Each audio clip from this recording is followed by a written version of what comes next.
Chaser with the Nubian Queen Network, the network for melanated people like you.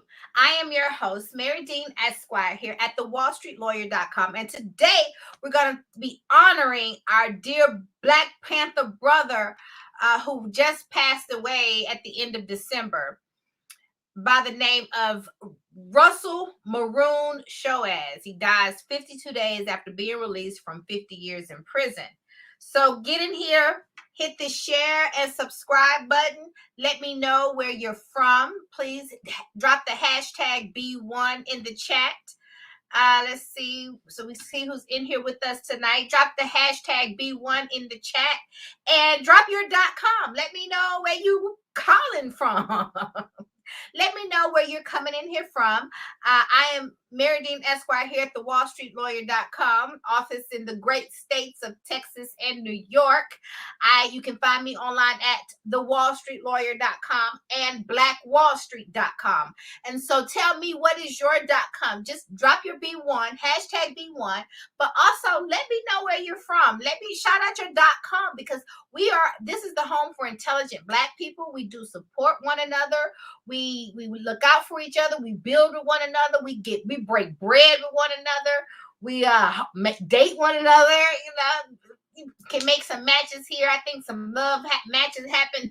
They had the dating thing at the All Black National Convention. So if you did not go to the All Black National Convention, you missed a treat.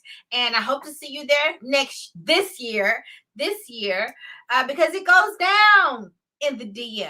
So if you're looking to grow your business, please check out flynubianbusiness.com. If you're looking to manage your money, please check out flynubianmoney.com. You can always find me, Mary Dean Esquire, online at thewallstreetlawyer.com. So, okay, let's get into this. Former Black Panther Russell Maroon Shoaz dies 52 days after being released from 50 years in prison.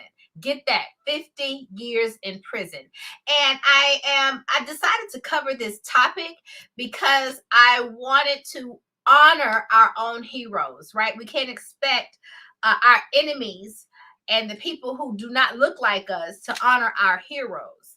And so this was why this story was important to me.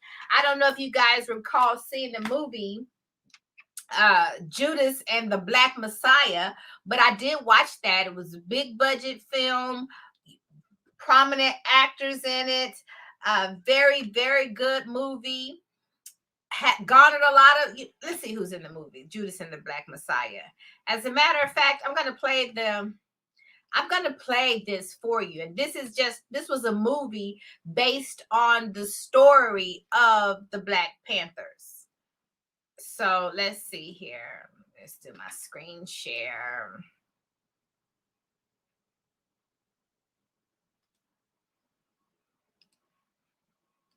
I'm going to share my screen so you can watch this. And tell me how many. Okay, so we got somebody out here says it was a great movie. Let's see here. I have a lot of comments to say about it. I cry. I'm a crybaby, okay? I cry a lot during these movies, but I'm an emo. I have no qualms about expressing my feminine power, which is the power of the emotion and being able to be all in your feelings with it. That is where our power comes from. Really, it tells you if you don't know what the emotions are, look, I just think you should watch The Secret. If you have not seen The Secret on Netflix, that'll give it to you.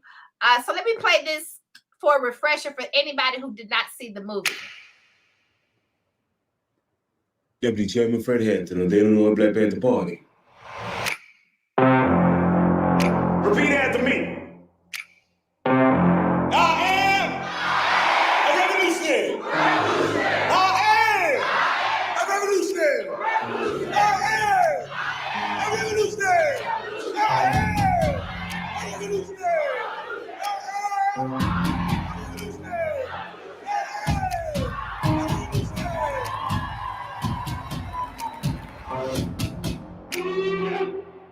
You're looking at 18 months for the stolen car, 5 years for impersonating a federal officer, or you can go home. The Black Panthers are for forming a rainbow coalition of oppressed brothers and sisters of every color. Their aim is to sow hatred and inspire terror. I will learn all that I can. These ain't no terrorists. You can murder and liberate them, you can't murder liberation. You can murder revolutionary, but you can't murder revolution. And you can murder a freedom fighter, but you can't murder freedom.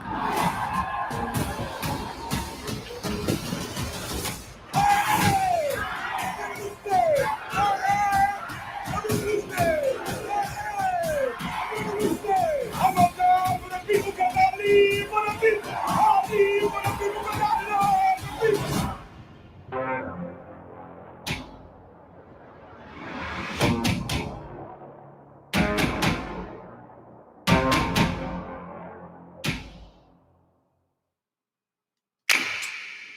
Now, okay, why did I play that?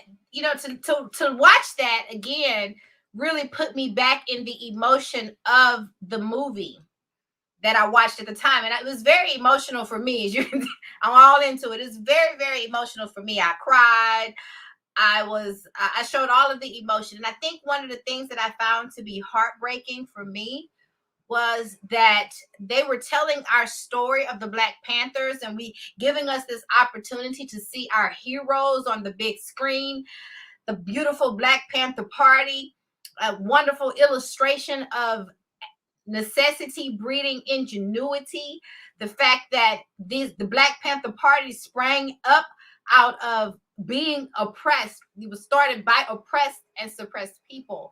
And so they were able to organize and strategize and come together and put something positive back in the community and fight back. And that's all that they really did, right? It was called let's see, the Black Panther Party for Self-Defense, right? So we know, so the Black Panther Party for Self-Defense, also known as BPP, was founded in October 1966 in Oakland, California by Huey P. Newton and Bobby Seale, who met at Merritt College in Oakland. It was a revolutionary organization with an ideology of Black nationalism, socialism, and armed self-defense, particularly against police brutality.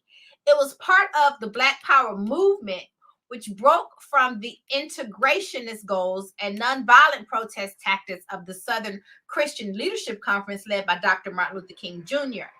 The BPP name was inspired by the use of the Black Panther as a symbol that had recently been used by the Lowndes County Freedom Organization, an independent Black political party.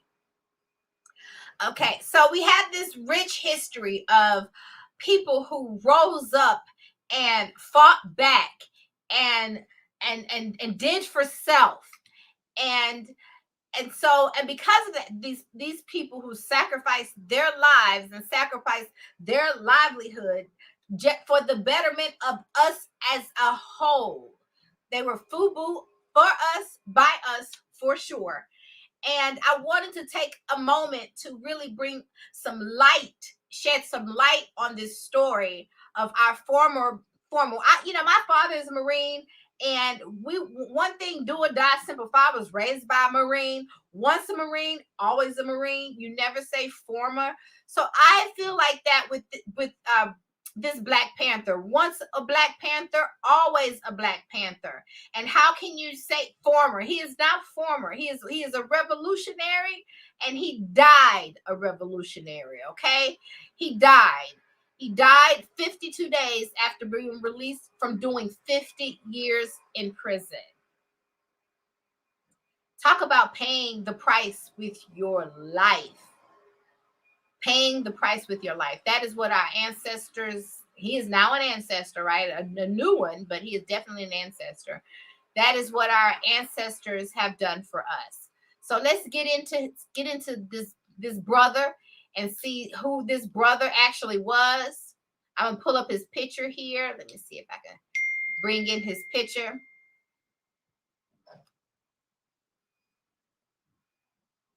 Okay, sorry about that. Had a message coming in through from one of my clients. My clients can text me. I'm always available because you pay me to be your attorney and to represent you. So I had a text coming through, it kind of grabbed my attention, but I digress. Back to you, Bob. Back to you. Okay. So, okay, get into this. I will put up this brother's picture. This is a former, a Black Panther and political prisoner. Okay, he should have been released. He was a political prisoner. These are not regular criminals serving time. This man is a political prisoner, as reported in the Atlanta Black Star. So Black Panther and political prisoner Russell Maroon Shoaz has died at the age of 78. The activist, who was also a Black Liberation Army member, succumbed to cancer on December 17th, 52 days after being released from prison. The death announcement on December 23rd revealed a judge granted him a compassionate release. Compassionate? The man was 78. I mean, I get it. I guess he could have died in prison, but a judge granted him a compassionate release on October 26th due to a stage 4 colorectal cancer.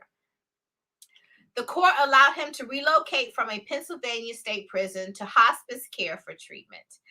Shout out to my sister. I love my sister, and she's a nurse. She was a nurse until she was able to have a business with her husband, that she's been able to now retire that nursing. Thank you, well before COVID, so she didn't have to be in the hospital during all of this madness. But I digress. Shoaz's son, Russell Shoaz III, spoke to the press about the prison's inability to properly care for his father, and that his release speaks to the inadequacy, he said. What's in the transcripts are the evidence that the prisons don't have the capabilities to take care, not just of their healthy prisoners. They definitely don't have the ability to take care of their geriatric prisoners, he continued, and that they have effectively killed my father. So this is from the third. This is from, what is his full name? Russell Shoaz III, his son. So his funeral service and janazah prayer were held on Monday, December 20th at the Philadelphia Masjid in West Philly. He was laid to final rest at the Friends Southwestern Burial Ground in Upper Darby, Pennsylvania. Shoaz had been incarcerated for 50 years after receiving a life sentence for an attack on a Philadelphia police station in 1970. The altercation left one officer wounded and another one dead. Advocates working to change life without parole rules call such sentences death by incarceration. Death by incarceration. Shoaz dedicated much of his life work. Let me get that right for our dear brother Shoaz. Shoaz dedicated much of his life to his work. In 1983, the Amsterdam News reports he became president of the Pennsylvania Association of Lifers, PAL. This collective lobbied to abolish life without parole sentences and solitary confinement. During our dear brother's imprisonment, he earned the nickname Maroon. This is where Maroon came from, based on the African Jamaican group that self-emancipated from Spanish slavery in 1655 after the British acquired the land and established a community in the mountains of the island. Shoaz escaped from prison twice. So that tells you what kind of spirit this man had, what kind of person he was. He continued to fight. He continued to not accept the reality that America placed on him. He continued to run, and he escaped from prison twice. Once in 1977 and again in 1980. All before I was born. Wow. After being brought back the second time, he was placed in solitary confinement. And he stayed in solitary confinement for 22 consecutive years. 22 consecutive years. This man was in solitary confinement. That is just, talk about cruel and inhumane. I have a pet. I have a cat at home, and I don't even like to lock her in a cage. She'd break out the cage. I could not. I put her in the closet for punishment, and she swear to God, it's the worst thing in the world. I could not imagine being in solitary confinement for 22 consecutive years, from 1992 to 2014. I haven't even been a lawyer yet for 22 consecutive years. I mean, don't get it twisted. I got some seasoning in the game. I'm 15. I turned 15 this last year. I'll be 16 this year. So I've been practicing for a while. I have my experience. But even I have not been a lawyer for 22 consecutive years. So that is just wow. That's the spirit of this man. He escaped prison twice. After release from solitary confinement, he sued the Department of Corrections for cruel and unusual punishment from the state, and he won. The brother won. He received $99,000 in damages and a permanent reprieve from solitary confinement. Wow. Wow. That's the spirit of this brother. That's the spirit of this brother. Black Panther and political prisoner, our dear brother Russell Maroon Shoaz. Wow. That's all I have to say is wow. He would not accept the reality that society put upon him. Even when he was placed in prison, he escaped prison twice. I mean, that's something. I don't know why. I won't say I don't know why more people don't try to escape prison. I don't know. Maybe they do try to escape, but I don't know if you hear about too many people who actually do escape prison. So this was just something that I wanted to touch on today. If you are looking to grow your business, please check out flynubianbusiness.com. If you are looking to better manage your money, please check out flynubianmoney.com. If you can always find me, Marye Dean Esquire, here online at thewallstreetlawyer.com. And I'm not alone tonight, guys. I am not here by myself. So let's see. Let's see who's in here with me tonight. We got Marye Haynes. Oh, I'm probably butchering your name, Marye Haynes. Marye Haynes. Hi, Queen. Marye from Atlanta, Georgia. Thanks for stopping in. Yes, that was a great movie. The movie was great. Judas and the Black Messiah. The movie was absolutely great. I really enjoyed the movie. It tugged the storyline was well written. It tugged at my heart muscles. It really made me feel like I wanted to be in the movie. I wanted to be revolutionary. I wanted to be a Black Panther. I was proud of the Black Panthers. I was proud to be Black. But what really disturbed me, which is one point that I do want to make, what really disturbed me was that the whole concept of, I'm glad that they're telling the stories, and I don't want to be one of these people that are always talking about the negative. So, but we're going to get a positive out of that, because the positive is that I want to inspire you out there, #B1, to get to the place where we start to tell our own stories. This is why we have to tell our own stories, honor our own heroes, because look, waiting on someone else to tell our story, right? This is how they tell it. They want to tell the story. There's so much Black passion and Black power in the movie, and Black dollars to be earned by the movie as well. So they want to tell our story. Of course, they want to tell our story. They want to make our money. They want to tell our story. They want to have a little bit of seasoning in their production. So of course, they want to tell our story, right? But what did it take for our story to be told by them? What was the sellout, guys? You tell me, what was the sellout? The sellout was, the whole movie was about the whole sellout. The sellout was really the star of the show.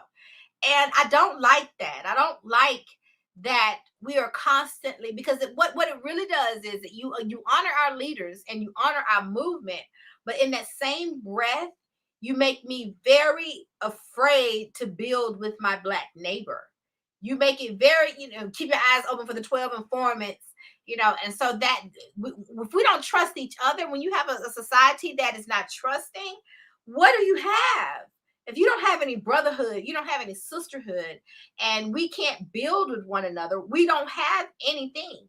And so while they did a wonderful job of telling the story was beautiful. The love between him and his woman in the movie was beautiful. Watching the Black Panthers do their thing was beautiful. But it was very, very heartbreaking for it to be portrayed as the Judas and the Black Messiah, and that to be the whole central theme of the whole story for me.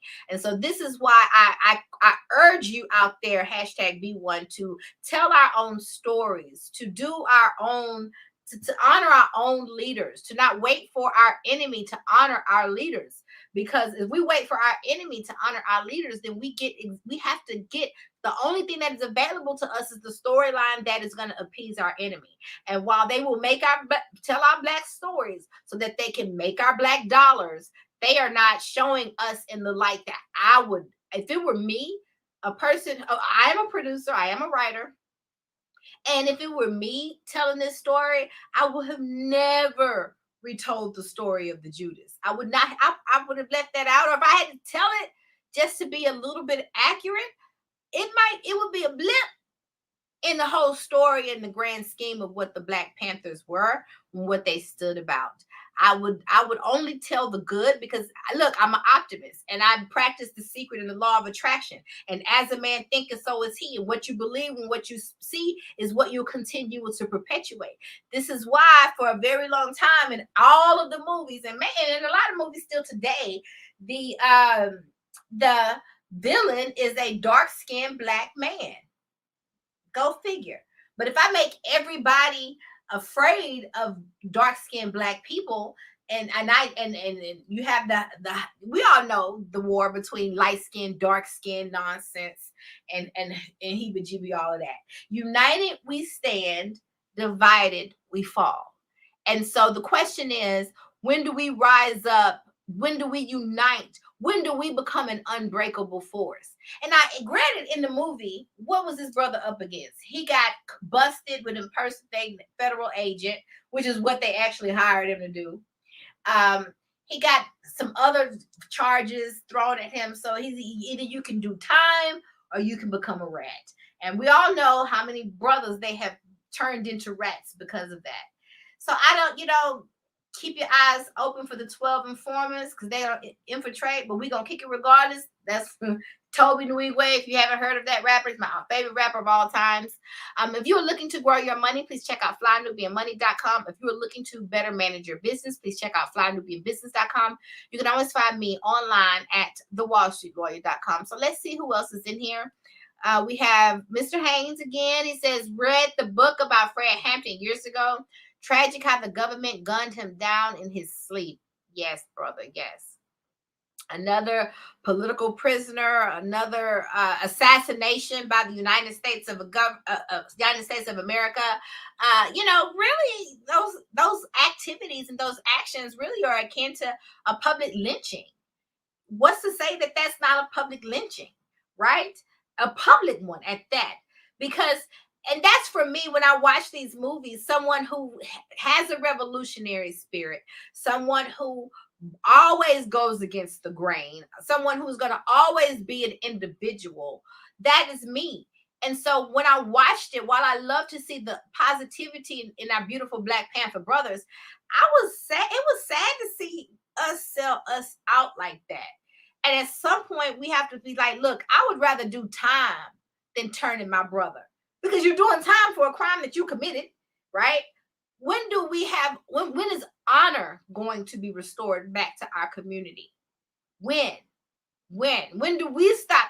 Look, I know that the government flooded the neighborhood with drugs. I know that the government tricked us, and I get all of that. I get it. But when do we stop taking the bait from the government? When do we rise up and become where we become powerful enough, where we are no longer a pawn? I'm gonna tell you who's hard. You want to know who hard, just popped into my mind. But remember Lil' Kim wouldn't snitch and she had to go do time? I mean, it made her music a lot harder. Death before dishonor. Death before dishonor. We have got to be on code with one another, because I'm going to tell you what, we are all we got. We are all, the only family that we have is each other. And if as Black people, we don't learn how to love each other, support each other, build with one another, you are no good to anybody else. It's no different from when you're on the airplane and something, the plane goes down, what do they tell you? They tell you to put your mask on first.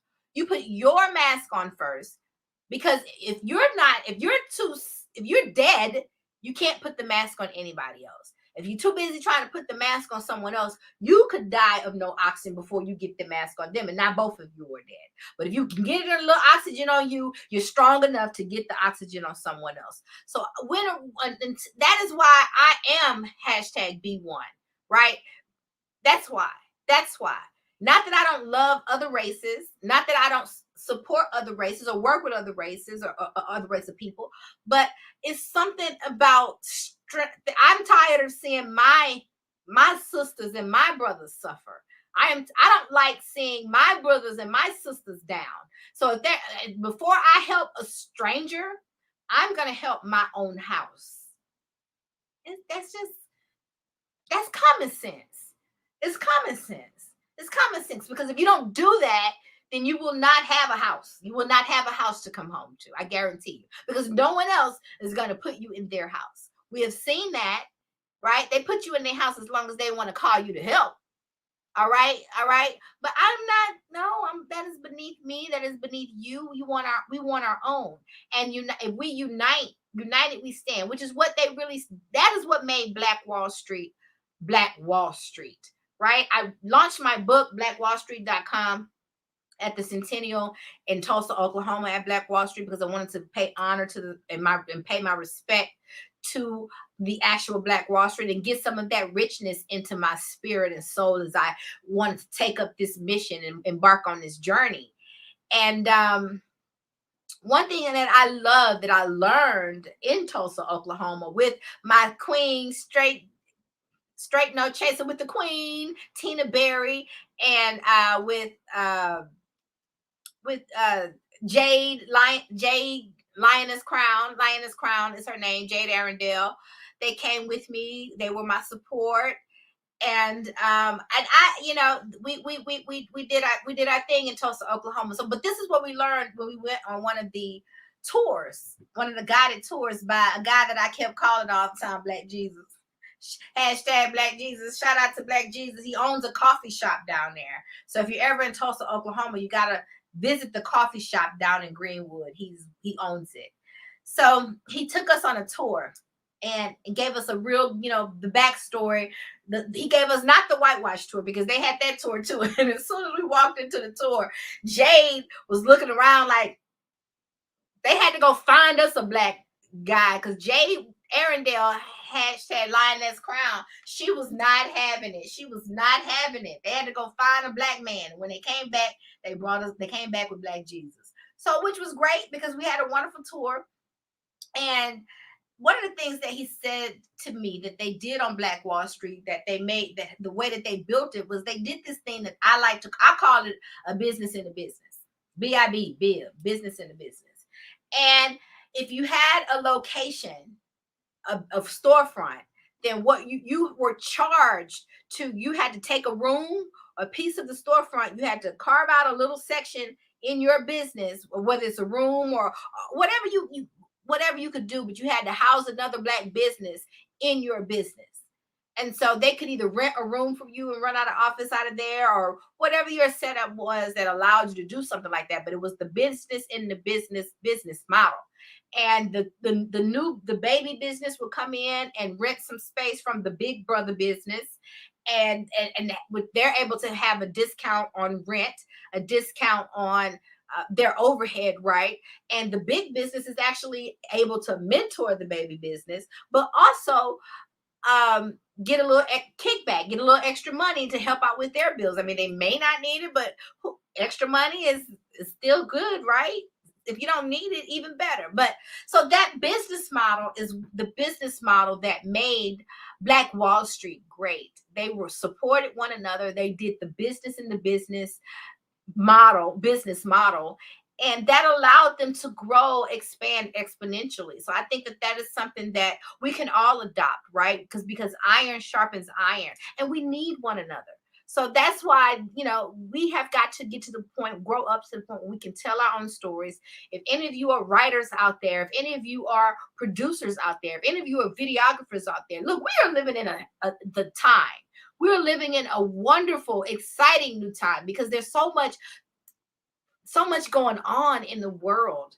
And when all of that stuff is going on in the world, you know what that means. Our problems are opportunities in disguise. I say that over and over and over again.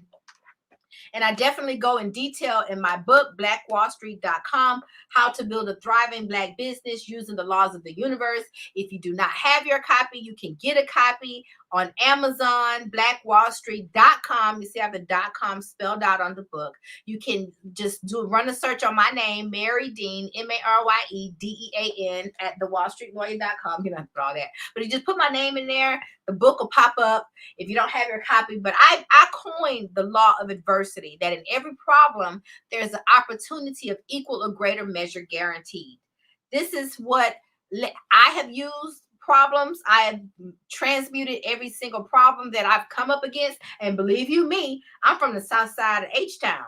So I've had my share of heartbreak and pain. But I got stronger because I learned how to eat that pain and get my weight up. That's how I became the wallstreetlawyer.com. And so I talk about the law of adversity. The law of adversity is one of the things that actually bred the Black Panther Party, right? The Black Panther Party grew out of a necessity. They were the Black Panther Party for self-defense. But what they did show us is that we can come together. We can stick up for one another, and we will not fall victim to the things that the former generation fell victim to. You know why? Because we are wiser. We are wiser. We are wiser. We are standing on their shoulders. We know what mistakes that they made. We are not going to make those same mistakes. So let me give a shout out to my beautiful Black B1 people who is in here with me tonight. We got Howard Nixon in the house. Okay, B1, Black first. I have to say, I always talk about serving a niche. We got Linda Nelson. Let's see. Linda Nelson, B.I.B. Yes, business in the business. Yep, B.I.B. I know you heard of BYOB, but now you're going to hear BIB, the business in the business method. The business in the business strategy. And that's how they built Black Wall Street. That's the code. And I think that you don't fix what's broken. Antonio Jackson, all right. Power to the people. Lyndon Nelson, facts, code, self-preservation, nation building, B1 all the way. The two fists look kind of weird, but the one fist you get. Okay, so we got J-Trap, B1 in the house. All right. We got Ronnie Hardman, who didn't say nothing, but I think he tried. This brother was definitely a true hero. Yes. And that is why we're honoring him. I am dressed in all black like the Omen. And we are honoring our dear brother who gave of himself freely for the Black Power movement. We have Cindy Darby in the house that was tortured, speaking about our dear brother who spent not one, not two, not three, not four, not 5, 6, 7, 8, 9, 10, 22 years, consecutive years in prison. Not in prison. No, I'm sorry. In solitary confinement. This man spent 22 years in solitary confinement. We have Tawana Chance in the house. B1, Heart Queen. All right, baby. Yes, fix your crown, Queen. Fix your crown.